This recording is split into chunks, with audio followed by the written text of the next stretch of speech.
Oh, I don't know why I look like I have jaundice on the Discord camera. It's really weird. I know, dude. It's like so yellow. I don't know why. On my side, it doesn't look like that at all. I could send you a picture, like right, right now. Like I am so Discord is being funky. This is the camera with only green screen on my side. This is the only filter I have is chroma key on my side. Okay, so here That's so weird. I have a plan. Um, can you use Discord's built-in backgrounds and make a green screen over your green screen? May all right. Let's see here. I don't use Discord. Besides, how do I do this? Hexen said you look More like The options. Simpsons. Opto chat in the I middle. Oh do. yeah, you know what? Thank you, Sugar. That is a great idea. Oh wait, I made it disappear. I need you guys to say something else again. Somebody in chat say something. That'd be mine. There we go. Yeah, yeah. We'll do it like that. There we go. There we go. Yeah, that actually looks really good. And I think Right in the middle. That does look good in the middle. it does. Crop the top of it so where you get to see Wonder Bathos uncovered. That is a good idea. If that wasn't a part of the same scene, if I had added Wonder Bathos as a asset to it, or as Just put it over top. yeah, I could just put it over top, but we'll do it that I want to way. say it's like the alt button, like on chat. Yeah, you just like drag it down. Yeah, I got it. We got it. I guess on the only thing I could really suggest here would be to, I guess, maybe contrast. I don't know. Or I could just be a Simpsons character. It's fine. Hold on. I think I might be able to do something here. Where are you at? Where you at? Filters, put a little color correction on there. Boom. Man, the red boom. looks so bright too. Like, what is Discord doing? I don't know. It's so crazy. Hold on. You know what? What if I do, you're going to get small for a second, but what if I pull you over here and then. Perfect. Does that make a difference? No, it does not. So let's bring you back over here. Yeah, that is wild. All right, full screen. Bring you back up here. I'll just be a Simpsons character. It's whatever. I think we might be able to do a little bit of contrast here. Like that's there. Like the lowest. There we go. Perfect. Bright, even more yellow. There you go. Turn the brightness down a little bit. That's a little bit better. That's a little bit better. It doesn't really, I mean, match me, but it's okay. We'll figure it out. Like I said, we did a whole 3 minutes of talking about this beforehand, so it's fine. It's doable. I'm a shadow of the night. It'll work. All right. So this is the reboot of Bunder Wathos. I've had a day. Strong start. I've had a wild day. I also still just feel like you're gigantic compared to me. Like you could carry me around in your arms. Hold on. What? I think I need to make you just a little bit smaller. There we go. I want us to match. And then I'll pull you over a little bit more. There we go. My crop's at my shoulders, and yours goes down a little bit lower than my crop does. Is that what it is? I can crop myself. I'm just gonna sit up taller. It'll be fine. It'll be fine. It's like Dan's sitting closer to his camera. That too. I have a really big desk, so I am pretty far away from my camera. So that does happen. Dan crops his nipples. I crop my nipples. Yep. So you got to sometimes. Anyway, so I was just telling everybody, Dan, that I almost beat up a 16-year-old at the pet store today. I've had a really crazy day. But before I get into that, I wanted to ask, how are you doing? How's your day? I am wonderful. I am doing fantastic. Good. I'm so glad to hear that. I cannot tell you how excited I am that you are here and that you are the first guest for the Wonder Bathos reboot, because of how shitty a day I've had. It's been just super crazy all day. I literally witnessed Walmart apocalypse where all the shelves were empty at the store. All the eggs were gone, all the bread was gone. Like, I was lucky enough to get toilet paper. All the toilet paper hadn't sold out yet. And so I had to go pick up pet food, right? So I stopped by the pet store, And I go there all the time, right? There's like 3 employees that work there. They know me. I'm super cool with them. Never have an issue. It's the pet store. I go in, I grab my dog food or Yeah. my cat food. And so I walk in and there's this new kid, this really tall, like 7 foot tall, like he looked like he was 16 years old, glasses, curly hair, and like 3 other people that I'd never seen before, all behind the counter. So I walk in and I'm like, "What's up, guys?" And I'm like, "I need you to check my account. I think it's time for like my free bag of dog food or whatever, because like if you buy 10 bags, you get the next one for free."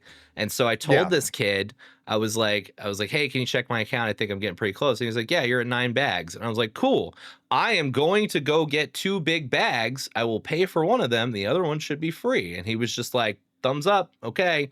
And so I go do that and I come back up to the front. He's like, "That's going to be $80." And I'm like, "No, it's not. We had a whole conversation about the free bag." He's like, "Oh, no, it updates every 24 hours. You have to buy this bag and then you have to come back tomorrow for the other bag." And I'm like, "Where were you when we had this conversation like 5 minutes ago? And I told you that's what I was going to do. And you were like, okay." And so like, I just don't like his attitude. He's very condescending. And I'm like, so at Yeah. this point, I'm like, whatever, and then he started explaining the sales to me. And he's like, I guess he got it in his mind that I was trying to buy like 5 small bags and then I was going to get the last bag for free. Like I was going to get a big bag for free after buying only 5 small bags. And so he kept explaining the sale to me and he's like, it's based on the average. It's based on the average. You can't buy 5 small bags. And I'm like, "Listen, dipshit, like I don't I understand that. I come in here all the time." I was like, "That's not what I was trying to do, but it's okay, whatever. I'll pay for this other bag." And then so he rings me up and then he's like, "Well, it might be transaction based. I might have been able to just ring up the big bag and then maybe we could have rang up the other bag for free." And I'm like, "That's not helpful now because you've already rung me up." And he's like, "Yeah, have a nice day." And I'm like, "You fucking asshole." And so I get halfway out in the parking lot and I was like, "That's it." I was like, "I'm gonna be that guy." And I turned around and went back into the establishment and was like, "I need to talk to a manager." And as soon as I asked for the manager, the lady that was there, she like became like this small little mouse and was just like, "How can I help you, sir?" And I'm just like, "I need you to explain this to me." She explained it. I was like, "All right, cool." I was like, "That guy was super rude." And then I left and I was just I was so angry, What was the last moment that you had like that where you were just like so angry at a customer service rep? Um, I can't even recall one, honestly. I've gotten very lucky with that. Or you brush it off, right? Like it doesn't affect you, right? Like you don't I let know it I've bother you. really there is it's not even that. I've just really gotten lucky. Or maybe the way I'm just bouncy, I get away with everything. I think it might be that. I'm the dude that walks into any store and usually gets something for free. Like, "Oh, you really brightened my day. Here you go. Have some extra tacos or Is here's some free drinks." And I I don't wasn't know. I wasn't aggressive at all until after the whole I left and then came back in aggressive and was like, "I'm upset about this. I need to tell somebody." Cause like I Yeah, just no, I feel bad. I don't think I have an example. I don't think I have one my whole life. I have customers that have been terrible. Like being the customer service rep, I've had guests that were terrible, but I don't think I think the worst I've had is someone just got my order completely wrong in the drive-through, and maybe it was just because someone sped off. I don't know. Sigmund said people just like you too much. So Sigmund, are you trying to say that people don't like me too much? I have that kind of aura. People are intimidated by me sometimes, and they shouldn't be. I'm a big teddy bear again. Um, Usually if somebody messes up our order or something, we are the type of people that will just be like, "Okay, whatever, it's not worth going back." Don does And hate it's me. funny that listen, Opto started it himself. He said it himself. How many numerous times does this happen to you? It happens to me all the time, and I'm like, what? That's yeah, it's fair. That's fair. Well, What is the problem factor here? so again, I still think it's this kid, right? I really think it's this kid's fault. The active I think it's just a listening. kid too. Active listen, like he should have listened to the customer and listened to. He doesn't know who I am. He doesn't know who I know, and that doesn't matter. Like what matters Yep. is like you should listen to what your customers are asking you and talking to you about, and not just whatever, you know, like, I don't know. I'm I on my will high say horse it's here. people either assume the worst of you or try to have sex with you is what I've every time I've gone with you anywhere, that has been the example I have seen. You get like that one woman in the gas station, and I was just like, what's going on here? Like That his happened. wife's in, That happened today again. I was walking out of the dentist office. I was walking out of the dentist office, and there was this older lady there, and she was I don't know if she was like an RN or like I can't think of what they're called, but they help people with disabilities, right? And Yep. so she's sitting on a bench and she's got a guy with a wheel in a wheelchair, and like This auto guy looks disabled. I want to fuck him. they did not look like they were there together. They did not look like they were there together, but they were there together. Like she was helping the guy out. And so she looks over and she's like, damn, I like your hair. And I was like, oh, I like your hair too. And she just kind of had this sparkle in her eye. And I was like, I'm just going to keep on walking now. I gotta go. Guess what, comma, who else here wants to hate fuck Opto? Comma said her. So good. I'm okay with this. I guess I can wait. You do take priority. The wife always takes priority. That's why I got married, you know. She does. Shawnee, I got to get up to Canada first, man. We got to do that. We got to get up there. Was that at the come and go? You mean the shoot and scoot? The old jizz and jet? The blow your load and hit the road? There's no come and goes around me. I'm kind of sad about it just because I miss saying I'm going to the come and go. They don't exist anymore. Or ours isn't a come and go anymore. It's a Maverick. Like Maverick bought them out. Oh, I they're think. gone? Yeah. Oh, they're the came and went now. Yeah, exactly. And they had the best t-shirt of all time. Like, who's not going to stop at Come and Go and buy a t-shirt for $10 that says Come and Go? You know, it's I'm just upset about the banana slushies, man. Like, Murphy's has banana slushies, but they're not as good. They're not as good.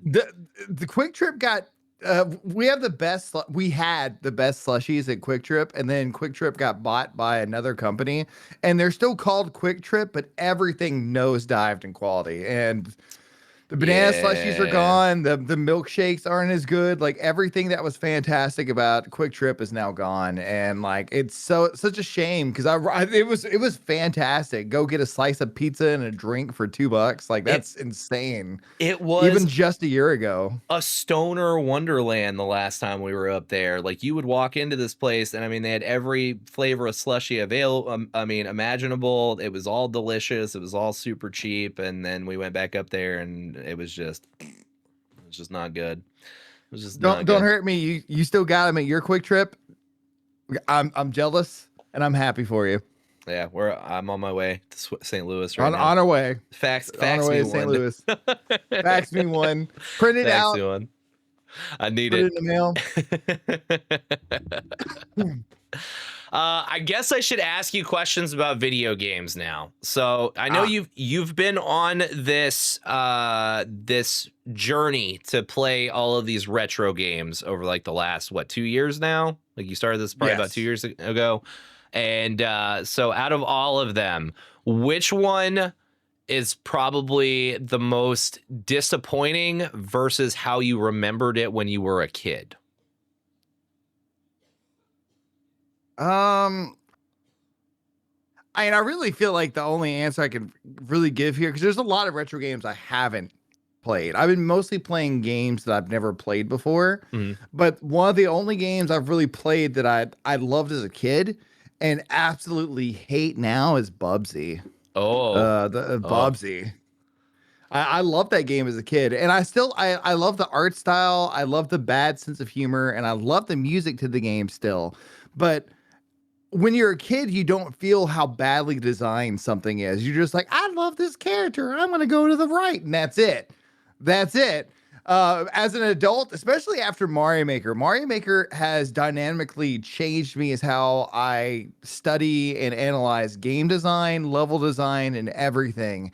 And Bubsy is Sonic the Hedgehog without hit points and without good level design. The game moves really fast. It's like you're always on ice, and everything's off screen. There's even later levels in the game where you have to make blind jumps forward into Yeah. platforms you can't see, and it's just terribly designed. The Stuff that as a amusement kid you're park. just like, Yeah. oh yeah, the music park. Oh god, Oh, it's the you just have worst. to pick a door, pick a path. No, you're a champion. I think I played through it not that long ago, but I used I can't remember if it was save states or there's some sort of rewind function in there. And even with that on, making those blind jumps in the amusement park was It's like still this. annoying. Yeah, well, I mean, I don't get how you're supposed to be able to memorize all that. I don't. It's like the first couple of levels are really fun and engaging, and you have a good time. But then, yeah, by like level 3 or 4, it definitely resonates with that era of like they don't want you to beat the video game, right? Like they Yeah. don't want that. They just want you to continually play the first 3 levels over and over again, and then get mad. I got a and then come crazy back. inverse that's controversial if you're ready for it. I got Let's a hear it. crazy inverse. A game that I thought that was really, really bad as a kid, Sonic Spinball, is one of the best games on the Genesis. That game is awesome. I remember That you game is playing so that. good. Yeah, I remember you playing that, and I watched quite a bit of your playthrough of that, and yeah, that game looks amazing. And I remember being a kid and nobody wanted to play Sonic Spinball back then. You know, everybody wanted to I play. like it better than Sonic 1, 2, and 3. And that's my controversial take of the podcast. Now, is that game mechanics? Is that music, or is that just overall? So I would say music wise, Sonic 2 and 3 blow it out of the water. Like it's not even close. And I would say probably mechanic wise, technically 1, 2, and 3 are better than Spinball, but Spinball is just a more unique game. And its difficulty is consistent when it comes to like where you start and where you end. It just each level just gets a little bit harder. It's manageable. Whereas my problem with all the Sonic games is 1 through 3, all of them, you beat the first 2/3 of the game, and then it's just like they forgot how to make a game at that point, and everything's instant death. The booster pads that launch you directly into spikes, it becomes Bubsy. As soon as you get to the final 1/3 of Sonic, and I'm someone who likes beating games. I like beating games. I like completing games, and if you want 100% Sonic, those mini games are all memorization. Once you get to the later half, the last final Chaos Emeralds, it becomes memorization bullshit that is just terribly designed, has no respect to the player, and I'm just like, I don't know how anyone who doesn't have nostalgic for it could enjoy the last third of every single Sonic game. Whereas Sonic Spinball, if that's a game for you, I loved every second. It was consistent the whole time. So I do have a conspiracy theory here on that. Going back to the first few levels of games back then were like really well designed, and then after that it just kind of dips off and it becomes really shitty. So whatever executives or whatever people that the devs at the time had to convince that this game was going to be good and marketable and that they were going to make a bunch of money from it, we're not going to play the game to completion. Like they just wanted it to see enough of it to be like, oh yeah, this is amazing. And then after, designing level 3 or 4, then, they're just like, we're going to do a bunch of cocaine and, whatever. We're just going to slap together the rest of the game. My hot take on it, especially with Sega in particular, is that they're primarily an arcade market. I feel like what they were doing is like they were big on studying rentals and across the globe, and Japan didn't really have like rental stuff like America did. And I think that they, just in case someone rented the game, they wanted to make sure they couldn't beat the game on the rental. They wanted people to play it up to a point and love it and have fun, but it would come to actually beating the game, you're going to have to buy this sucker. Right. That's the difficulty they went for. So like the first half is always a fun romp and adventure that you fall in love with. And then to actually beat it is suffering, pure suffering, guesswork.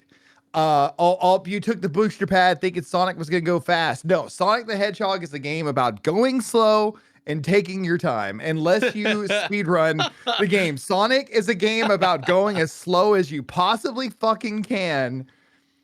And then it gives you limited continues for the final boss that always has a really tiny, weird hitbox. Like sometimes it's well conveyed, but like Sonic 2 and 3 both, I was like, what is the hitbox for kill? How do I beat Robotnik? How do I beat Mecha Sonic? Where do I hit them? What is going on? Why is this boss phase 6 phases and all of it is guessing where you need to attack? And it's just, Sega is so terrible about that.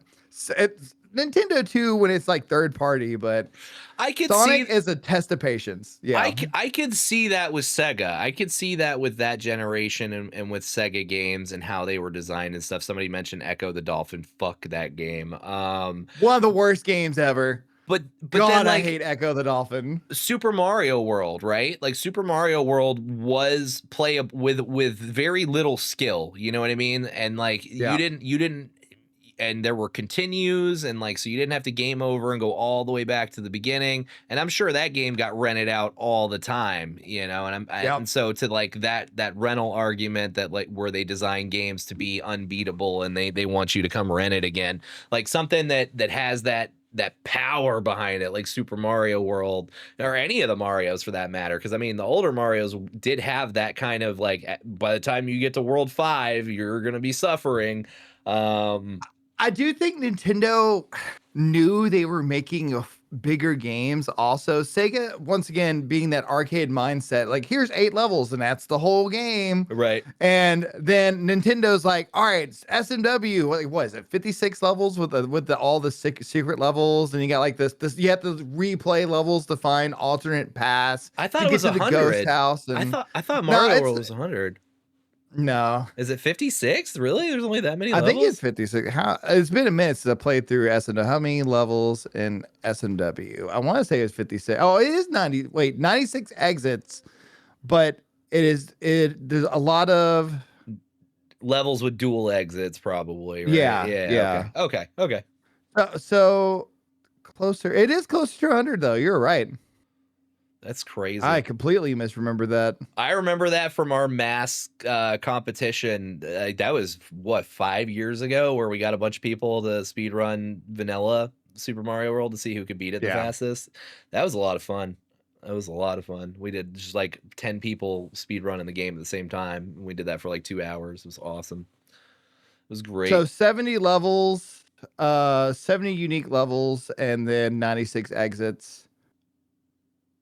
And that's excluding the secret area and the Yoshi house. If you count those, 72, but they're not really levels. Yeah. Those 70 exits. No, Yoshi, come on. Yoshi level doesn't count. Yoshi house doesn't count. Yeah. That doesn't count. That's not a level. That's like kissing your cousin and saying you made it to first base or something. That only counts in Alabama. Depends on the state you're in. Yeah, only counts in Alabama. That only counts in Alabama. But I can't count, so... Yeah, I'm bad at math. Race crowd control SMW went. Oh God, that would be insane. That would be absolutely insane. The Arkansas is strong tonight. Doesn't crowd control have it where you can have like one person like doing like there's like a hub way to play now, right? Like so we all get the effects no matter where they're spent. That is amazing. I didn't know about that. Yeah, lobbies are now a thing. I think that's how we should do that if we ever do a race crowd control SMW. I do think so too. I think this year is going to be the year for a lot more team-based events and like trying to become more organized and doing a lot more stuff, man. Because I feel like I'm missing out on a lot of stuff. You know. I'm not dying anymore, so that's good. Now it's just my wife that's dying. I know. That's still just as tough. That's still just as tough to go through. Trip, stop dying. Trip, stop dying. I'm happier, at least for myself. I'm sadder for her, but I'm happier for myself. I mean, that's okay. You're allowed to be happy for yourself. The lady at the grocery store that checked me out, she's this very sweet old Russian lady. And she was like, she mentioned something about fondue pots or whatever. And I was like, oh, that's really cool. Like, I want to get a fondue pot sometime. I've never had one. And she was like, do it for yourself, for self-care. I was like, what? And she was like, get it for your birthday or something. And I was like, no. I was like, at my house, I have 2 kids. I was like, birthdays and holidays and stuff stuff, it's all about the kids. Like, I don't really get anything. And she was like, no, I thought she was going to stab me. I literally thought she was going to stab me if I didn't say yes, I was going to get a fondue pot. So I got to get I I mean, got to she get a probably fondue would pot. have.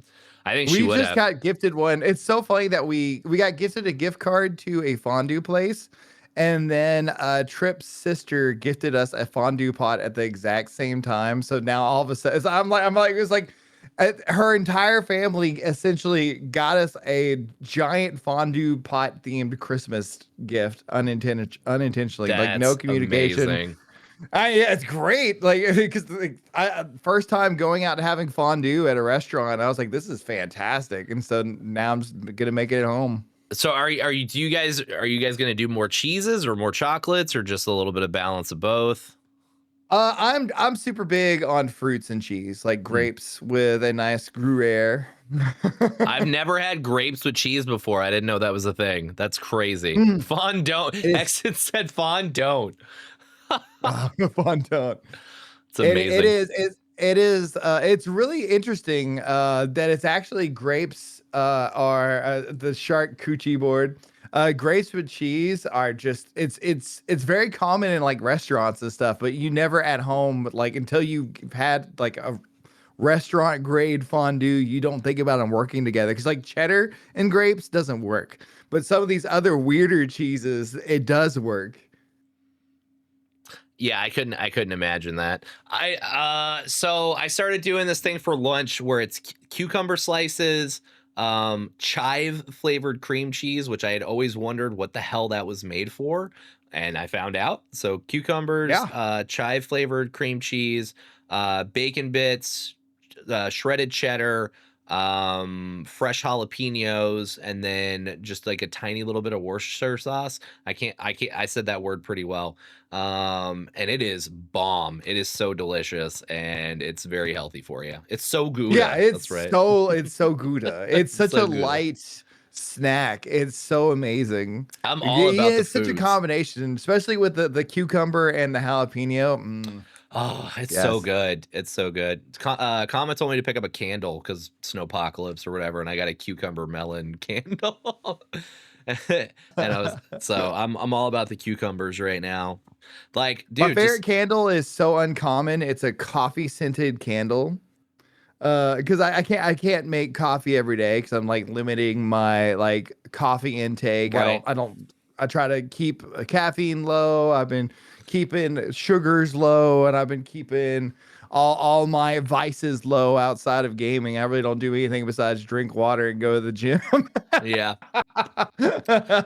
Dude, it's hard, but once you start getting into that habit and you stick with it, man, it just like kind of becomes a part of what you do. And I always used to hate when people would say that, like you make it sound so easy, but it just starts with that like first step, and then I have to habits don't work for me because I have ADHD. Like right. literally, I have no habit forming ability. So like, I just have to have notes and alarms constantly. Like the pop ups, like, hey, you should do this today.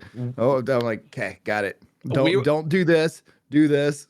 we are looking into getting an ADHD calendar that like pretty much breaks down different chores day by day, but you don't have to write the chores in. Like it's already like pre-programmed in there, like what to do, like clean under whatever, clean under the Yeah, cabinets or mop the floor or do whatever. And I'm like so excited about that. I'm like, yes, give me a short list. do Just give me this. 5 or 6 tasks per day. And then by the end of the week, you've cleaned Dominate. everything. Yep. Yep. Yeah, And so I think that is brilliant that we're getting, because everything moves so fast with technology and just internet and news and everything, and we're just constantly moving and go go go. And I think that was part of my downfall last year, was just stepping away from all of that and then slowing down, and it was good, but then also like it took me a while to figure out how to speed back up again and like catch up with everything. So, yeah, slowing down is good, but you got to be able to balance that out, balance and everything, because like the world's not going to slow down with you. yeah, yeah. Everyone needs to slow down, but they're not going to. In Yeah, fact, most corporations are trying to speed everyone up even more. I know. We're 60, but we're not 60 yet. Essentially, Yeah, we've yeah. we've been through a lot. I haven't talked about this in a while, but they said that the jump in technology from like just 2020 till now, like if you took somebody from the 1600s and then like traveled them, like time traveled them 100 years into the future, they would acclimate to life very easily, very quickly. If you took somebody from like the 1970s and brought them to today, their fucking They head would can't. explode. Yeah, They would explode. Yeah. they would not be able to handle all the changes and everything. And that's wild because we are currently living through that. We saw the year 2000. I know what a Nokia brick phone is, you know? It's got to be hard for kids being born like right now, like acclimating to, because in 3 years they're going to need to know how to use a cell phone. Right. They're going to need to know how to use a tablet. They're going to need to know how to read and speak in two different languages just to function in the current world. To have any hope of surviving, you better be speaking Spanish and English by age 5, writing it, using your tablet, and already doing part-time work essentially. My 6-year-old autistic kid, he knows how to navigate his way. Like I am like, I don't know how to do this on your tablet, dude. I'm so sorry. He'll like try to get me to do something for him, and if it's not like a platforming game, like that's it. That's the only thing I can help with. If he's like, if I gotta get Arthur to jump from these platforms, I'm like, boom, I got you. I can do this, man, all day and be your hero. But if he's trying to get me to do something else on his iPad, I'm like, I have no idea. I'm like, comma, like, I need you to come do this on the tablet for Overlord. It's so funny. Ice baths? You don't like ice? I would do an ice bath. I think that'd be fun. Would you jump into an ice bath, Dan? I used to do them yearly. Do the polar plunge. Really? Yep. So where would you just put ice into your bathtub, or like how would you do it? T-docks on either the coldest day of winter or after it snowed. In Arkansas. You know the T-docks on like in between Malvern and Hot Springs? No, I have no idea about that, but that does sound But awesome. there's this like kind of big, it's like a river, but it has like an embankment, and it's where there's just like it's hard to really like describe it really. It's a docks that's T-shaped. It's got like Okay. a nice like 20 foot drop in, so you can dive in, not have to worry about hitting anything. There's huge area you could jump into, and it was like me and like 7-8 other people. We would gather and just line up, jump off into the water when it was like as cold as possible. I think the coldest it ever really was like 7 degrees Celsius, but Ooh. still freezing. Shock the system, and then we get really high and drive home. I could not even imagine the coldest water that I think I've ever like jumped into, like a body of water. And I don't know what the temperature of the water was, but I know what the temperature was outside, and it was like 40 degrees out. Like that's the coldest. And I mean, it was cold. It sucked. But it was only 40 degrees outside, so I know it wasn't like hypothermia. Like it was, I don't feel like it was like ice plunge worthy of saying like, yeah, I jumped into an icy cold water. Your bones aren't made for the cold. Your bones are already wet. They're fine, right? Yeah, since I moved to a different state, I haven't done it, but I used to do the polar plunge every year since I was like 14, I want to say. I think it's interesting. I don't necessarily know if I want to buy like a bathtub specifically for doing that, but I mean, like a couple bags of ice, throw that in the bathtub. Oh, did I say it's supposed to be that. Fahrenheit? It's supposed to be Fahrenheit. What's 40 degrees Fahrenheit. It was below freezing. It was like 7 degrees Fahrenheit. Yeah, 7 degrees. It was below freezing. Oof. And so do you guys have to like break through the ice, I guess? I blame as too many people around me do use Celsius, so I said Celsius instead of Fahrenheit. I've heard Celsius is a really good drink. I've never had one though. They're good. I haven't had one in a while. Every energy drink tastes like chemicals to me now. I get that. Even I've been doing the sparkling ice and trying to get a sponsorship from them forever, and even them, like I'm starting to like taste things in there that are not.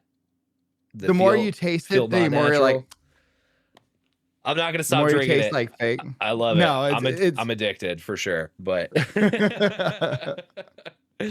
But yeah, no, definitely drink more water. Somebody told me that we needed to pick up Propel from the grocery store, and I'm not gonna call The them out by Propel name. fitness water? Yeah, fuck no, no, I don't know anybody that drinks Propel. Have you ever had a Propel? They taste weird to me. It's They like, they taste like a mix between sugar, like those kid like stomach water or whatever, like these little jars of like barrels, oh, little kid water. the jungle juice, yeah, Yeah, like kind of like the bug jungle juice. juice. Yeah, yeah. It tastes like those mixed with Gatorade. Hugs. That's what I'm thinking of. Kind of Hugs. hugs. The little hugs. It's like a mix of that. It's like got this weird softness to it, and I'm just like, I can't do it. The weird texture of that drink drives me crazy. It So, tastes fine. so Propel is owned by Gatorade, and I feel like if it's not good enough for them to advertise it as Gatorade, they're like, no, this is Propel. That worries me. That I'm like, Yeah, I that's don't want true. anything to do with Propel. That's true. Also, what a weird name. Like, out of all the cool puns you could come up with for like going fast, you know what I mean? Like, Propel, this drink will make you move. Like, it just seems very weird. It's advertised for your grandpa. Yeah, it kind of is. Yeah. Propel. Oh man. Well, Dan, do you have any exciting projects or exciting things coming up soon that you want to talk about? Next month, I'm going to be doing what I hope to be the finals subathon because I hate streaming for money, but my wife has a bunch of medical bills coming up, and I'm like, well, I want to make sure to make as much money as possible to help with that, so we're not in forever debt like most Americans are. Trying to not be forever crippled by medical debt, especially as it's no longer becoming a thing to where it's not on your credit score. That's Uh, being removed. I know. We will. So like That's awful. I am worried about that as well, but also we won't teeter too far into yeah, the I politosphere. don't want to focus too on it, but like I'm doing a final subathon, and then after that I just want to stream just because I love streaming. I don't want to think about money and my passions ever again, especially since AI is taking over everything. Like I no longer have to dream about music being a potential because that's dead. Right. I could just focus on music just being strictly because I love making it. And streaming is also being taken over by AI. So I'll have to worry about streaming being a potential future anymore. Well, no, that's how you cement in that you're never gonna leave streaming, right? Yep. As Yep. if you I just can do it because I love it. secure the bag somewhere else. Really, I mean, it is a it's a weird transition, you know, because like we've both been in the position where like if stream didn't like it was our livelihood, and like if you didn't make a certain amount or like make enough to pay the bills by the end of the month, like you didn't know what you were going to do. And like I've been in that position. The amount of stress and like PTSD I have from those times, man, it was rough. It is rough trying to be a full-time streamer. And even beyond that, even beyond like just worrying about the money, being in this current climate where like you came in, I feel like just right before the last boom, like right before COVID and stuff. I came in at the boom when COVID started and everybody got locked in and everybody wanted to start streaming and stuff. And so there was like a Yeah. large increase of people coming into streaming. And I feel like now it's even increased even more now where everybody with a cell phone wants to be a content creator or, you know, like a big personality on the internet. It's kind of And like how YouTube used to be. Like everyone wanted to be a YouTuber, but like you can't be the next Markiplier. You can't be the next because they Jacksepticeye already because they exist. Yeah. exist now. Yeah. You can't be the next John Lennon because guess what? John Lennon that already existed. You know, like there will never be another Beatles, and like it's like the more filled up it's like trying to apply for a nursing job at a hospital that is completely filled up with nurses. Like it's like good it's cool that so many nurses are working at that establishment, but they're not going to hire you. Right. There's no more there's or they already know who they're looking for. You know, and Right. that applies to everything, content creation, YouTube, TikTok. Like you either make your mark or someone else already did. Exactly. Exactly. I definitely feel that. And I don't want to be discouraging to anybody in chat. Like follow your dreams, dude. Like go for it, do Because it. it's But still also random. be, yeah. It's still random. It's just I think it's now. I hope people approach it a little bit healthier. Like I'm gonna.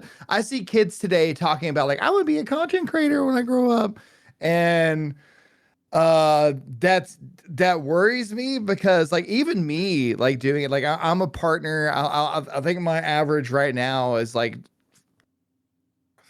I don't even know what it is on Twitch tracker. I think it says a couple hundred right now, but I mean, in reality, average stream for me is like that. That has a front page and like 60 something viewers. If we didn't have all the medical bills, I could still afford monthly living just for like I'm very lucky and blessed in that sense that I could afford my bills right now if nothing changed in my stream, if it wasn't for all the excess medical bills Right. for myself and my wife. Like if America had good health care, I'd still be fine, but I'm still the lucky one. I'm the lucky one. And I hope people are are able to see like, hey, listen, this isn't a boom anymore. Follow your Yeah. dreams, but you gotta do it realistically. Like you just gotta do it because Yes. you love it. And then if something good comes, because that's how it started for me. I just streamed because like I had lost my brother, and he always told me that you should stream. Even back when it was Justin TV, he's like, hey, you should stream, Dan. And when he lost his battle with depression, I was like, I'm gonna do all the things Brad wanted me to do Right. before he died. And I was like, hey, I miss my family. I'm gonna try to play games I love and find people that also love these games, or find games I hate and find people that also hate these games, or find people that love these games I hate so they can try to help me see the good in it and vice versa. Find people that hate these games I love, help me see what I am blind to in it. Like it's example Chrono Trigger, one of my favorite RPGs. As a kid, I played that game to 100%, navigated it to complete death. And then I've seen someone play it for the first time and they were completely lost and did not enjoy themselves. They're like, the music is great. I like the combat.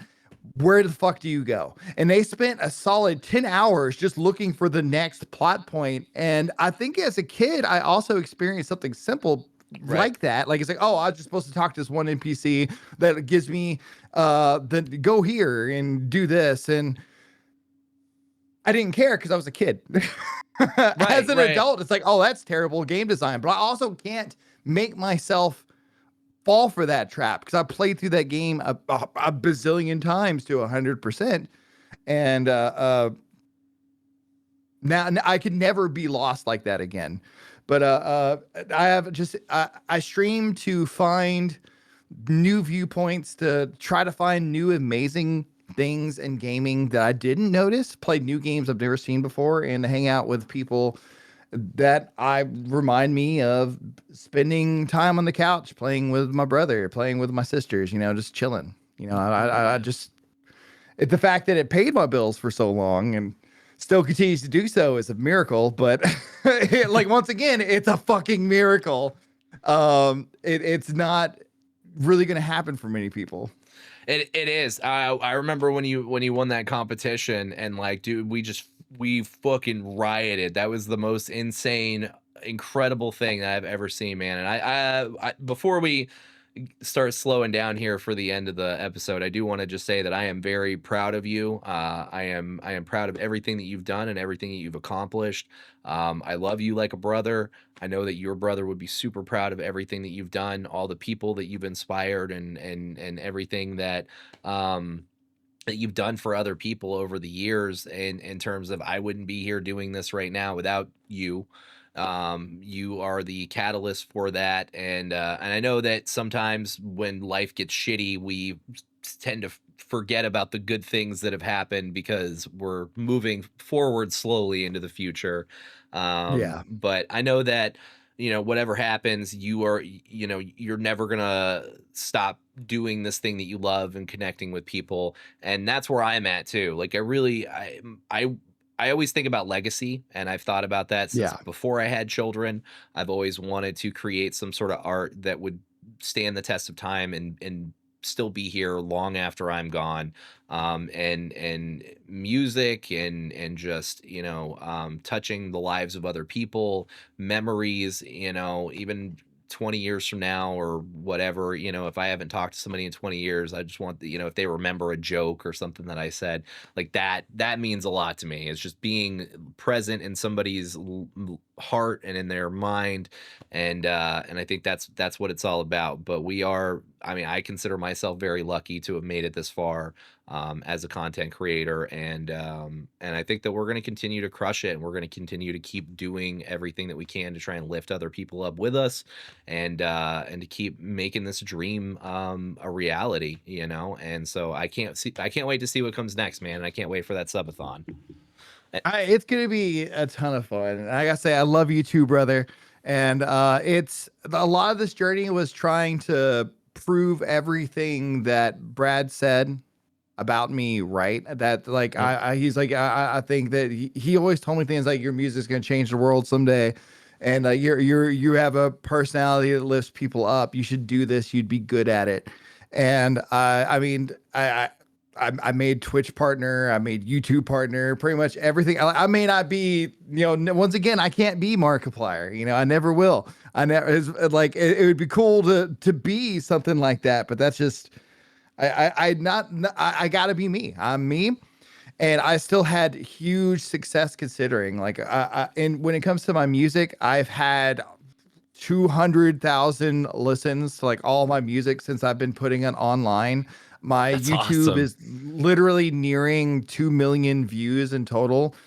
And I don't really do shorts that often. It's just like my main channel of troll videos is where that accumulation is. A big chunk is literally a song I made for Carl. But like it's like my biggest, I think like 38,000 on just one of my 32-minute like troll videos. Like it's I've left an impact. I feel like I have proved Brad right, and as much as I wish I could have done that with him here, like if I still got to prove him right, and that means the world to me. That like I was meant to make music. I was meant to share myself with the world, and I am glad I did, and I will continue to do so. You make the world a better place by being in it, man, and by continuing to share yourself. Absolutely. So you continue to prove that right, every day. And so to wrap this episode up, if you could put out one message into the world to everybody, what would that message be? Play Dynamite Heady on the Sega Genesis. Play the Japanese version with the English fan translation. It is one of the greatest games ever fucking made. It has changed me as a human being. It has changed me as a human being. I now have a completely different viewpoint on what a good game is and what quality is. I have completely Dynamite Heady, the Japanese version fan translation. Play it. It's fucking hard. It's gonna kick your ass. Play it. That is one of the greatest games ever made, and you should define your whole reality of reviewing games and what you think a good game is based on that game alone. That's it. That's all I got. Wonderful. I love it. I love it. Well, thank you so much, Dan, for your time today, man. Thank you so much for being on the show. I know we will do this again soon in the future. Again, starting to toss more. Wonder Bathos is going to be a staple on the stream here every Wednesday. So I would love to have you on as often as you're available. I know that you are a pretty busy guy, and you and Trip are dealing with a lot of stuff outside of stream. So whenever you want to be on the show, dude, I would love to have you. Everybody in chat, thank you guys so much for hanging out. I know that I said I was going to rate into you. Do you want to go ahead and go live so I can rate in? Can do. Sweet. Goodbye, yeah. good sir. I'll see your audience in just a little bit. All right. Love you, man. Thank you again. Love you too. Bye.